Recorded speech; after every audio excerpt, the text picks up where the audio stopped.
This is Innovating Leadership, Co-Creating Our Future.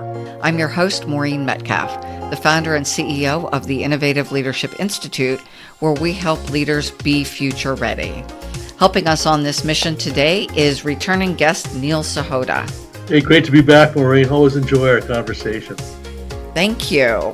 So let's jump in. We've talked about in the first series 5 reasons why organizations fail with AI. Now we're talking about success factors. Let's start with culture and organization dynamics. How can organizational culture impede or facilitate effective AI adoptions? Well, people are finicky, I guess, to put it mildly. You really think that most of the work we do, AI or not, our biggest and most frequent challenges are often people related. And so what I tend to see is, people, most of them don't like change. And so whether it's a small or big change, you get some built-in resistance unless we as leaders kind of pave the way, share the value and the benefits for the people. I remember this was the real estate development industry. I was talking about the top 5 use cases, sharing the list. And there was a guy in there that was the CEO. There's lots of guys, but one guy was the CEO of his own company, said, sweet, took a photo of the list, ran off to his employees like, we're doing these 5 things, right? I didn't know this at the time. The CEO reached out to me about 6 months later, and he's like, hey, I think you made all this stuff up. I'm like, what are you talking about? Right? Those 5 use cases, there's no way anybody could do these things. I'm like, what do you mean? He's like, I gave this list to my people and it's gone nowhere. And we've had some churn now from some of our top people. I'm like, I know these are legit because this is what a lot of people in the industry are doing because I've actually helped a couple of your competitors do exactly these things. So he's like, then help me, right? And so I came on to find out, did a little triage. And what he did was he basically just told people we're doing these 5 things, and the people freaked out. Some people were like, we've never done AI before. People were like, why are we doing these things? But a good chunk of people were like, if I do these things, do I lose my job? Right? And well, guess what? As much as people probably want to try and create value for the company, if it's going to cost them their job, that's the perception. They're not really going to be supportive of that. They're going to be saboteurs. And that's what was actually going on. People were intentionally sabotaging these efforts. So when we talk about the importance of organizational culture, you can't just hand people a list and say, go, right? We've got to champion and create the buy-in and establish the value proposition for why we're doing these things. When I started the company, one of my questions and underpinning reasons for starting is highly effective consulting firms don't always generate successful transformation. They're not hired, frankly, to create transformation. They're hired to implement systems. We call that transformation, but when you look at the statement of work, it's implement this SAP or Oracle or something. It's not change our culture. It's not change our leadership behavior. It's not change how people think about what's valuable for the organization. And so in my research, it became clear that the thing we're inviting people to do, to your point, here's the list of stuff, versus truly transform our organization. And so I was having a conversation yesterday with a creative organization, and many creatives are not a big fan of AI because of the perception of it stealing their work. And so it's going to be, to your point, there are people who think it is Satan and giving me a list of stuff to do to enable Satan to impact my company. I'm going to find every way to look like I'm doing the right thing and undermine the thing. I may not explicitly say you've invited evil into our organization, but I'm not going to go out of my way to get it done. And so even addressing the first question, is this aligned with my values? Because if not, the probability of success is low. Then we can look at culture and what are our agreements about how we operate. And for many organizations, it's going to have a big enough impact that we'll need to change our culture. 100%, Maureen, and I think that's the challenge. I mean, even with simple non-AI, leaders tend to take the same thing, right? That they understand the business case and the value, and they, I think, assume so do my employees, right? And they often don't. Like, right? I can't tell you how many times I hear the question from people like, why are we doing this? Right? Even early in my career, I would ask that, like, why are we doing this? I would assume there's a good reason, but I don't understand what it is. And it's a whole lot easier to get people to move along the change acceptance curve if they understand it. Back to the why, and in my, way back machine implementing ERP systems, I worked with a large healthcare organization. I think there were 36 acquisitions that we were implementing in. And the agreements of how they operated was, you bought my company, you fund us, we send you large amounts of profit. ERP comes in, suddenly there's Big Brother looking at everything we do. Now you have insight into every order we get, how effective we are, how staffing's done. You want us to use all your centralized stuff. It was a complete change to the agreement of how they operated their entire enterprise. And for many of them, these were the businesses that they had invested their life's work building. Back to, it might as well have been some evil being coming in to take over their lives. And ERPs seem more straightforward than an AI that's off learning by itself and going to take its own direction. At least I know what the ERP is going to do. Well, 100%, right? But even things that might be beneficial for us, if we feel like we don't have a choice, we don't have a say in the process, again, people will try and either block it or sabotage it. Ironically, I'm reminded of New Coke. So probably dated myself here, but I think it was 86 or something like that. Coca-Cola 100-year anniversary. They were going to change the formula, right? Tweak it, make it better. But the way they did this was they released New Coke, but they stopped selling old Coke. And so a lot of people felt like they didn't have a choice in the matter. And again, you're trying to fix something that wasn't broken, right? And I mean, obviously, sales went in the tank. People weren't happy. And so what did Coca-Cola do? They went around doing blind taste tests, right? Not really addressing and trying to manage the change. They would do these blind taste tests. And so people like show you like which one you like better. And most people did pick New Coke, but when they showed them like, oh no, that's really old Coke. You're trying to trick me, No, nobody wants. It's like, and you can't use like facts and science to persuade people. I'm sorry, but that just doesn't tend to work. It's an emotional response.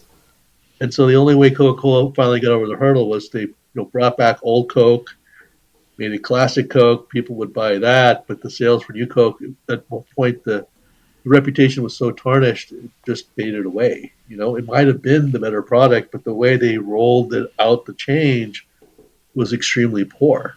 Right? Bad leadership and the organizational change management. So, what are a couple of strategies, either in the change management space or in the culture space, to help people embrace AI and mitigate resistance? One, that's not rocket science. It help people understand why we're trying to introduce AI, why we're trying to make this change, and focus on the benefits for them. Right? We tend to talk more about the organization, but hey, you know how much you hate having to spend 30% of your time reading through the claims adjustments? Well, by doing this, we're going to cut that to 5%.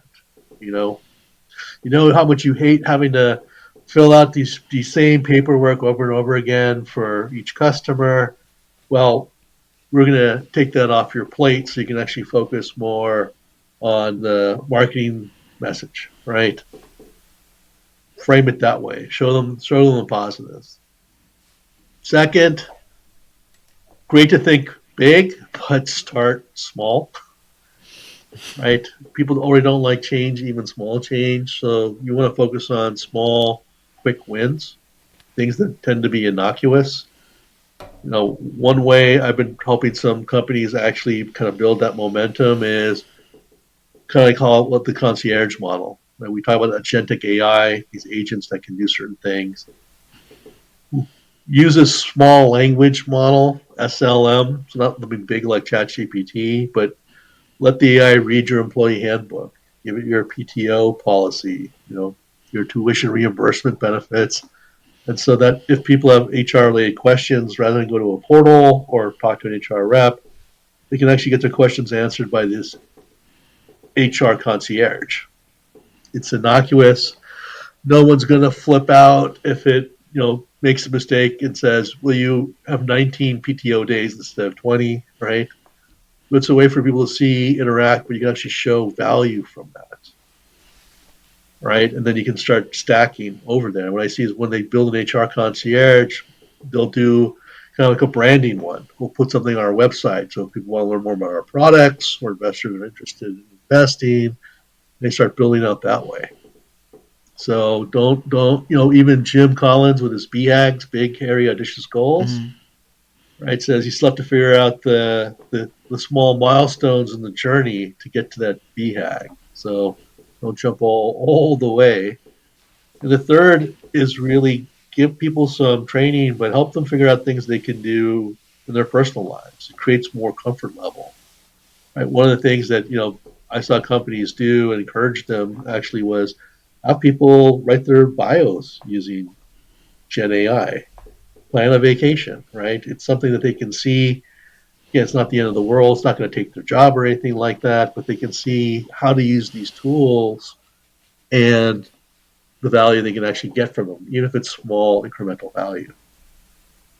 As you say that, back to this HBR article on how people are using Gen AI in 2025, number 2 is organizing my life. So this is the list of ingredients I have in my refrigerator right now. Write me a recipe or help me with a workout routine or the basics of plan my vacation. That it feels safer to experiment on that than the biggest project I'm working on in my career. Because a flame out on that, not so helpful. No, but it's fascinating, right? Because you kind of open up a bit of Pandora's box, as we found. So they get more and more comfortable using these tools. But again, we can't just, as leaders sit by the sidelines. We also have to help them focus some of their efforts for productivity. There was a client I had. They sent all 300 of their employees to prompt engineering class, right?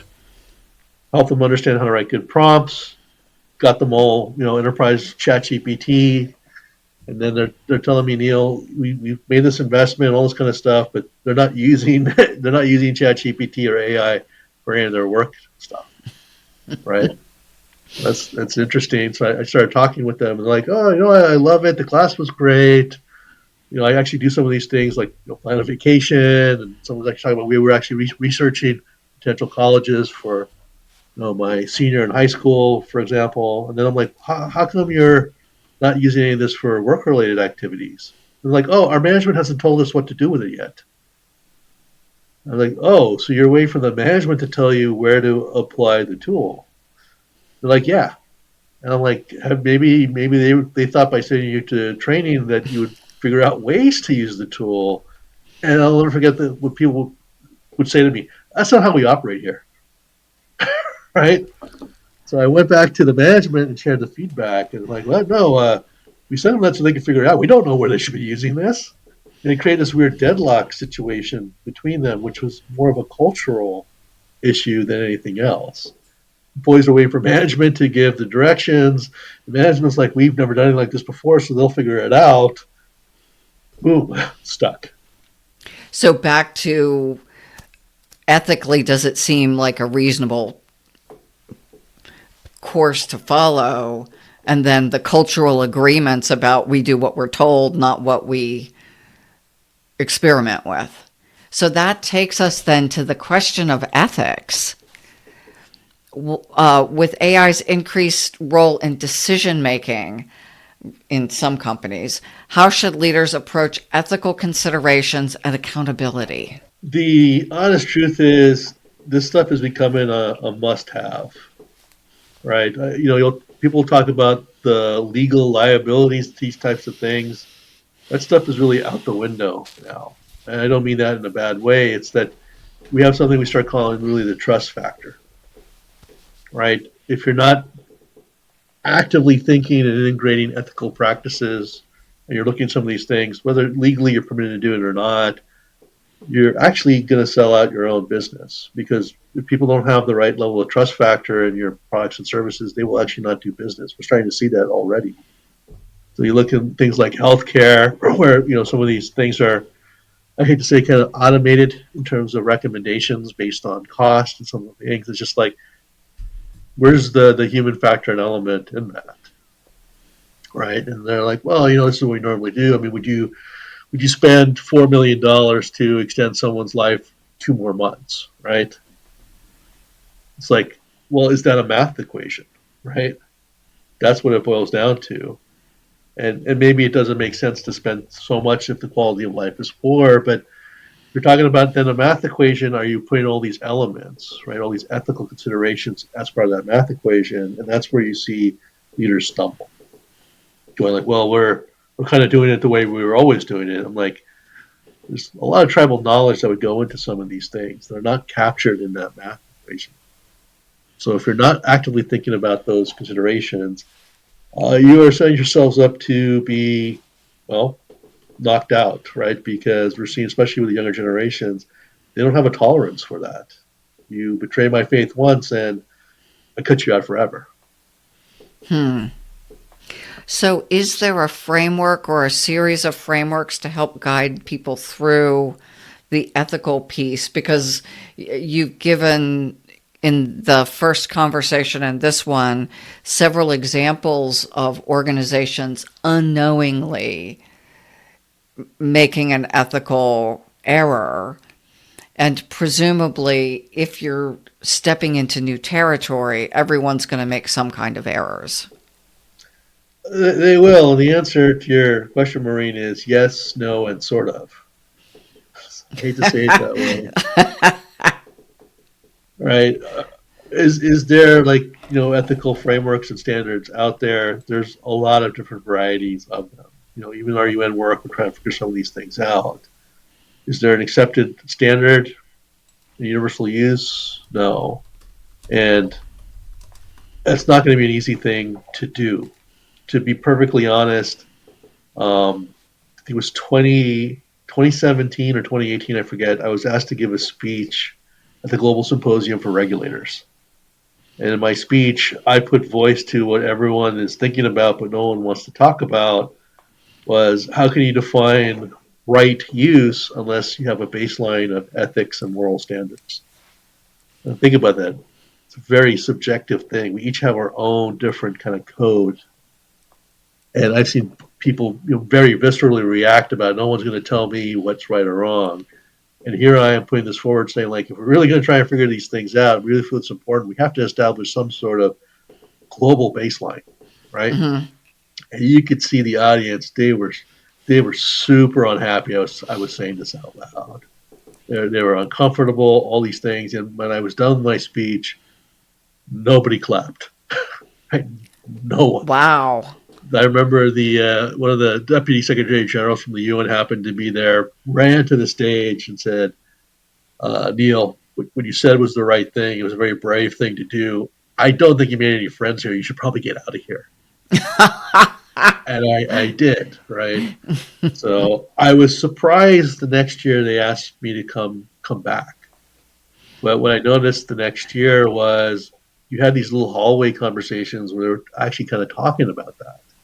So you kind of got the ball rolling. And then last year at the Global Symposium for Regulators, they actually invited me back to give a speech, which I was shocked by. But but they were calling me Firestarter. And I didn't really understand why they were calling me Firestarter until they kicked off the whole thing. And so while I was going to give the opening keynote, the introduction, they had again a person from the UN there, and she was just saying like, if you actually, we asked Neil to come back and all these things, we'll call him Firestarter because the entire agenda this year is based off that speech he gave in 2018. He lit the fire so they're very actively talking about some of these things now. So when I say kind of yes, no, that's where it is. Now the sort of, people forget that AI has a superpower. It's the one tool that we can actually ask it how to use it better. And so we talk about like, how can we be, what are some ethical considerations we should be thinking about in using you this way, right? Or what are perspectives we're missing or unintentionally excluding? It could actually help us figure out some of those things. So that's one of the things we should leverage is AI, bring the machine perspective into the ethical conversation. So does the ethical framework then, I can see another yes, no, maybe answer. It sounds like there are ethical frameworks probably at the national level, maybe some at the industry level. So you gave the example of real estate and redlining or taxes. And then there's the company level. How do we behave irrespective of what's happening in the industry? So is it kind of like a nested doll system? To a degree, right? I mean, when we maybe subconsciously we think about these things, the problems we don't consciously think, a lot of our work, how it might have disparate impact, right? Same thing, like I hate to say, like we don't think about how we could create social good either, right? You're a for-profit or you're a non-profit, right? It's just recently realized, well, you could actually do both, right? They're not mutually exclusive. But that level of thinking has not permeated our culture, our corporate cultures yet, right? And so that level of ethical thinking that could be good or bad hasn't done the same.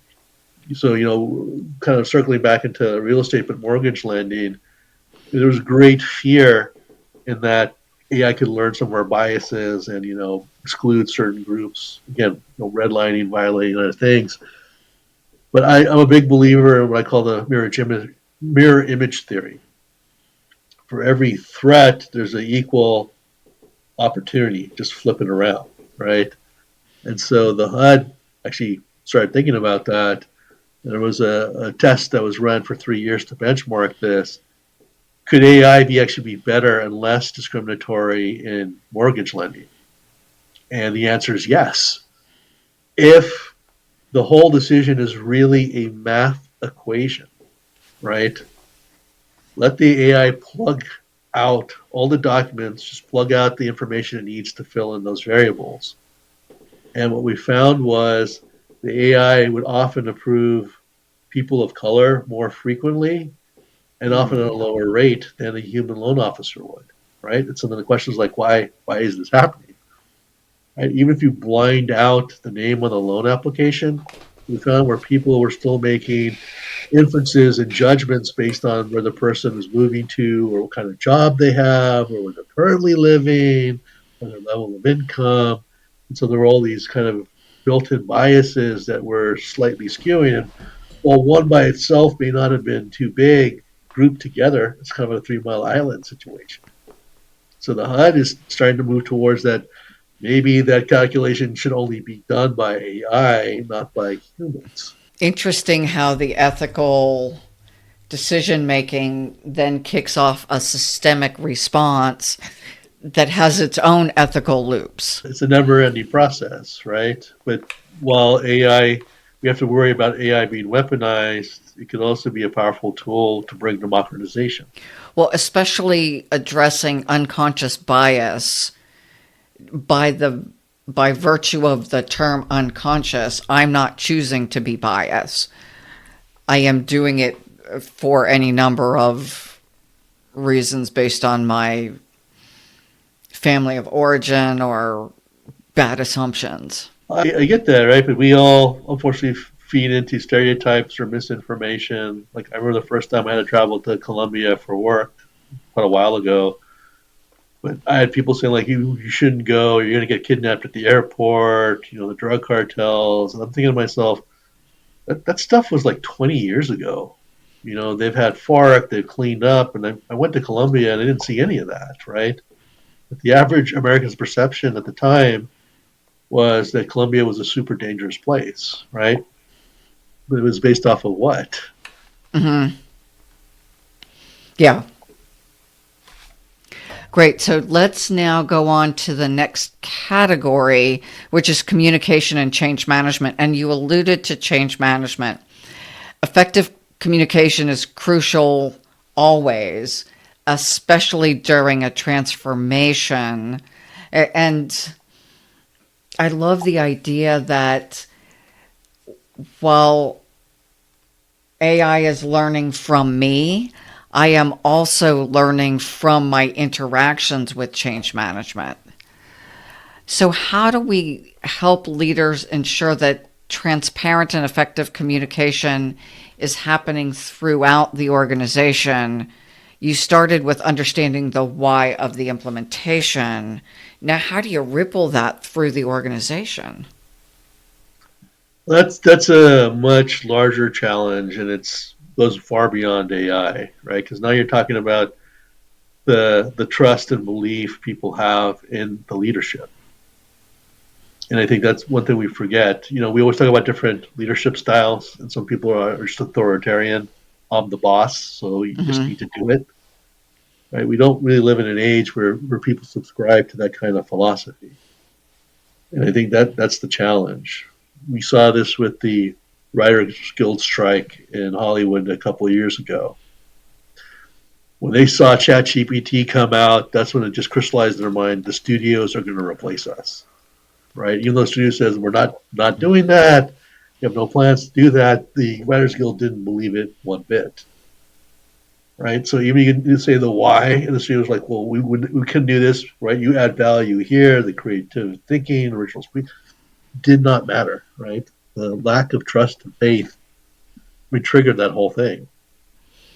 So I'm glad that's all resolved. But from an organizational standpoint, that's one of the biggest things we got to really worry about. That I'll never forget this. That in my IBM days, Nick D'Onofrio, who was the right hand man at San Palmisado. So we crossed paths a couple of times for various reasons, and obviously with Watson, those kind of stuff. Something happened where Nick was really happy. He's really excited. He's Neil. Hey, you've done amazing work for us. So that a lot of value. I hope you're playing a long career at IBM. And I just looked at Nick and I said, Nick, I'm as loyal to IBM as it is to me.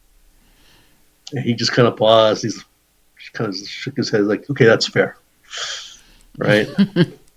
Yeah. What does that tell you about the real importance of organizational culture, right?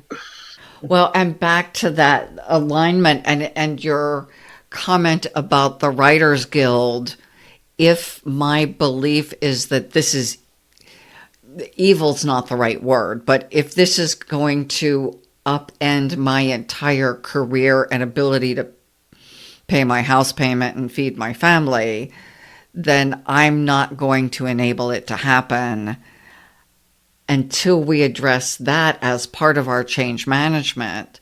Not only why is it good for the business, but what's in it for each employee, then we are unlikely to get the resounding acceptance that we need to truly transform an organization.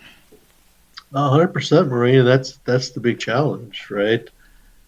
We always talk about what's in it for me, but especially the employees are wondering like there's got to be some nefarious reason behind this. They're not telling us. Guess what happens, right? I look at like AI for Good with the United Nations. A lot of people ask me like, why did you want to work with the most bureaucratic organization in the world? And it's like it's credibility, right? Not only is it aligned values, but the honest truth is they're the only ones that could really have led the charge to do this. If you had some country do it, the U.S. or China, they'll be like, okay, what are they getting out of this, right? What kind of Hmm. advantage are they getting? What are the political motivations?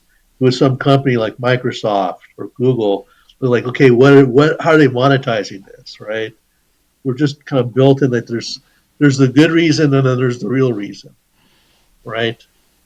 And that's I think the challenge that some people have is I hear what my employers are saying, my leaders are saying, right? This is going to help do X, Y, Z and create this value for a company, but are they really trying to lay me off, right?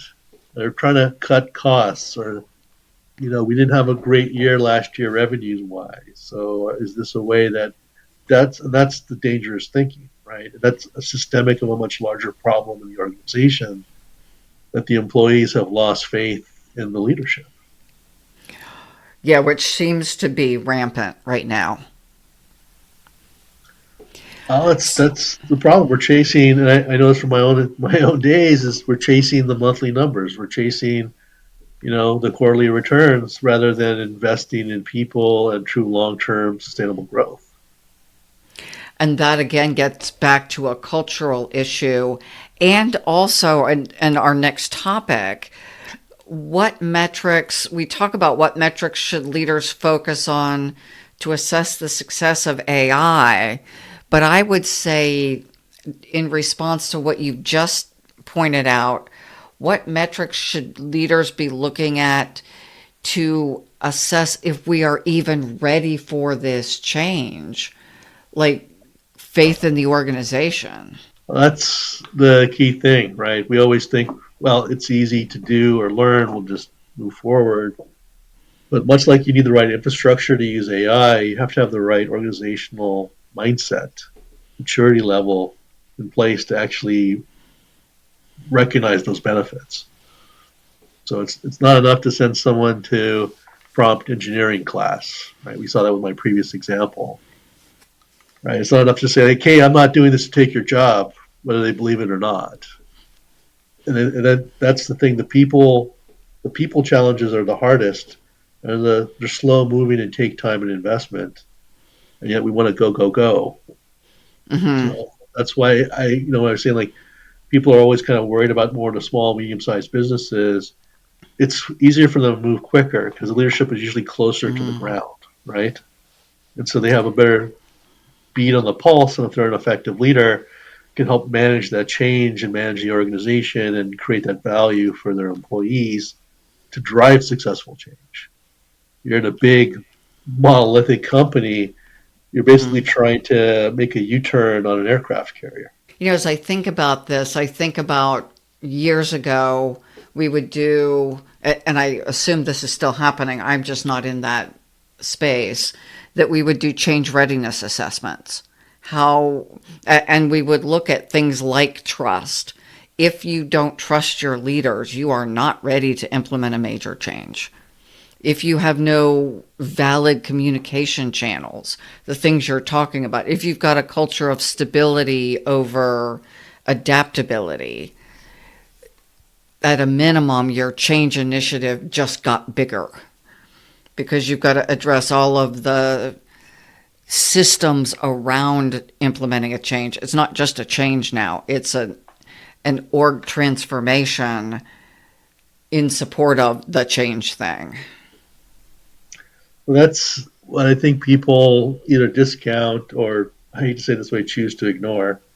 I remember Mm-hmm. years ago, I was helping two big grocery chains, do a merger acquisition, right? And you're thinking like, okay, well, store locations and overlap, and we don't need two HR departments, that kind of stuff. But it's also like, I'm the only one going there. Like, one company has a centralized business model, and the other has a decentralized business model. One grocery store, the corporate headquarters sets the inventory and the pricing everywhere. The other one leaves it to the actual individual grocery store manager to dictate that. That's a complete 180 in business models. And no one's talking about, like, now you're integrating, what are you going to do, right? You're going to pick one model. So what happens to the person not using that model, right? And I'll never forget it. That all I would ever hear is like, oh, they're going to toe the line. Right, that's good business. I'm just thinking to myself, oh my, this is why most M&As fail, right? They don't Mm-hmm. address the organizational and people challenges. And it's the same thing with AI, right? Ironically, some of these challenges have been exasperated because people are like, well, people are more comfortable with AI now. They're using ChatGPT to plan their vacation. It's like, it's not the same thing as trying to do something at work. Yeah. So, how do organizations create feedback loops to continually, I would say, prepare, monitor the integration, and also address the unforeseen challenges? So the smart ones, the successful ones, actually will create what I've seen, for lack of a better word, kind of a tiger change team. So they actually allocate resources not to just help manage and explain the change, but actually to solicit feedback.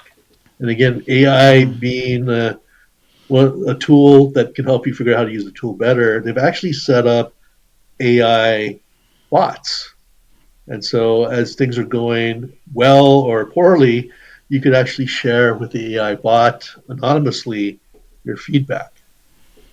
And so again, this goes back to how people are usually more honest with AI bot. They're getting a lot better feedback that way, and the key thing though is they're actually moving on the feedback quickly. So they're not just acknowledging like, okay, well, we got a dozen people complaining about this. If they have a handful of people, they want to go out and try and verbalize, hey, look, we've gotten this feedback, we're concerned by it, we're going to try and figure something out. We want people's help to come up with a reasonable solution. So they're trying to make people part of the process. It's a hellacious amount of work, and some organizations Yeah. are like, well, that's taking time from them doing more meaningful work. But those companies that are doing that, they're having a much easier and successful time introducing these changes from AI. So pay the dime for the dollar's worth of work and do it. Well, and the reality is change is incredibly time consuming and costly. But it's necessary. You cannot Yep. get around it, right? It's as much as like we asked the question, well, do we have the right infrastructure to support this? We should be also asking the question, do we have the right culture, maturity level to support this? Absolutely agree. So let's now look ahead. What emerging trends in AI should leaders be aware of to stay ahead of the curve? So aside from all the things we've been talking about today, if you look out into the near future, 3 years from now, we're always trying to see the shift. These high energy interns we've created are becoming full fledged employees.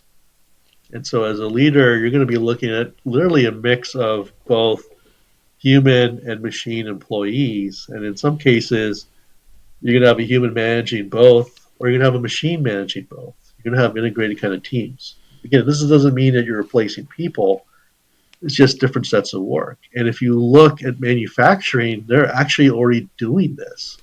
So GE has manufacturing plants where the floor supervisor is actually an AI system. And in real time, it's monitoring people's performance, assigns tasks to humans and machines, and gives them feedback on their actual work. But, right, this is going to become more prevalent as we go places. You look at customer service, you've already got some of these AI bots listening on the calls with the human agent, prompting questions, but also giving real time feedback to the rep about their performance. So 3 years from now, you're going to be looking as leaders a mix of human and machine. How are you going to facilitate that change? Right, that's a massive corporate cultural change. Some people are going to be embracing, some not so much. If you're not already thinking about it, the honest truth is you're behind the curve on getting ready for it. Yeah, thinking about reporting to a machine is an interesting bending of our constructs. Machine employees don't get sick. They don't show up work hungover. I'm Right. just thinking more like a machine bot. I get the machine employees and they don't talk back and yeah, they're not hungover, they're not tired, they're not concerned that I'm not fill in the blank. But But having a machine boss, sorry, go ahead. but you have a machine boss. Think about it, you're a human. You have a machine boss, and you're going through something emotionally massive, right? maybe some tragedy in the family, for example, people are concerned like, will the machine understand that, right? Could it be empathetic? I mean, is it still going to just expect me to suck it up and do the work, No, right? that's my human boss. But we talked about particularly in the first part that machines are more empathetic. They're much better at empathy than we are. It actually might be a plus to have a machine boss. Well, yeah, if therapy is the number one use right now, and your example of it's gone through the HR manual and may tell me I get 3 days off for fill in the blank thing, sick parent, sick child. Yeah, it could send me home where the human boss tells me to get my butt back to work. Yeah, and I mean, think about it. If the machine boss has been trained to say like, well, we want to maximize productivity and value from our employee, that doesn't mean like we're going to allocate every second, right? We know that there's actually a lot of unproductive work by doing that. It might just say like, hey, I don't care if it takes you 4 hours or 10 hours to get this work done. I just want it done with high quality. That's what I care about. There might be an opportunity for more work-life balance that we haven't realized. Right? Well, Again, the that mirror image, right? Every threat has an mhm. equal and opposite opportunity. Yeah, the idea that it will take several mundane tasks off of my plate. Then there's a choice. Can I have a more balanced life or do I just take on more tasks? Yep. So let's now shift to your personal insights. You've had certainly years of doing this, but truthfully, I think decades of working with machine learning and AI, right? Yeah, over 20 years. So now I feel old, Maureen. You're young. So thinking about your experiences, what's been the most surprising lesson you've learned about leadership in the context of AI?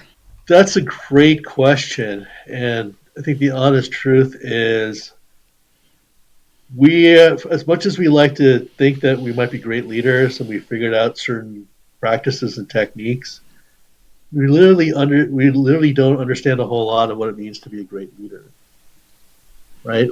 Part of this has come out because we were trying to figure out, could you create an AI leader? Like Harari, one of his things is like, could you have an AI president? So we only teach AI what we understand and know.